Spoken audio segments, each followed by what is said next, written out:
আসো আসো কি অবস্থা? চলো দেখি কি অবস্থা। দুলা ভাই, দুলা ভাই, আসসালামু আলাইকুম দুলা ভাই। ওয়ালাইকুম আসসালাম। তোমরা এখন এত রাতে ঝড়ের মধ্যে? আর বললেন না দুলা ভাই, এই মনে করেন আপনার শালির তো 2টা ইন্টারভিউ পড়ে গেছে, তাও আবার আপনার এলাকায়। কোন কোন জায়গায় জানেন? একটা হলো পল্লী উন্নয়ন বোর্ড, আর একটা হলো শিক্ষা মন্ত্রণালয়। 10 দিন থাকতে হইব আমগো। আর আপা কই? তোমার আপাতত তোমার চাচার বাড়িতে গেছে। কি কন? আপাই ঘরে নাই? আমি তো মনে করলাম 10টা দিন থাকুম, আপা থাকবো, সবাই মিলা মজা মাস্তি করুম। আরে তোমার আপা নাই দেখে কি হয়েছে, আমি আছি না। দেখছো, তোমাকে বলছি না দুলাভাই অন্যরকম মানুষ।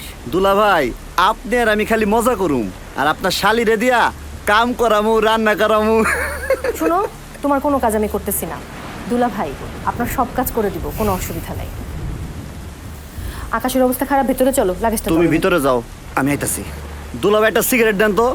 অভ্যাস। আমরা হলাম গিয়া ভাইরা ভাই। বাইরা ভাই। শালি তো বেশ সুন্দরী হয়েছে। হইছে আর কি, এখন ভালো খাওয়া দাওয়া চলে। খাওয়া দাওয়া আল্লাহ দিছে আর কি। মনে করেন এখন যদি ইন্টারভিউটা যদি ভালো মতো দিতে পারে আর কি দুলা ভাই, বুঝছেন, চাকরিটা যদি একবার হয়ে যায় তাহলে ঘরটা আরো ভালো চলবো। আমার এখানে যখন আসছে শিকায় পড়া নিমুনে, সমস্যা নাই।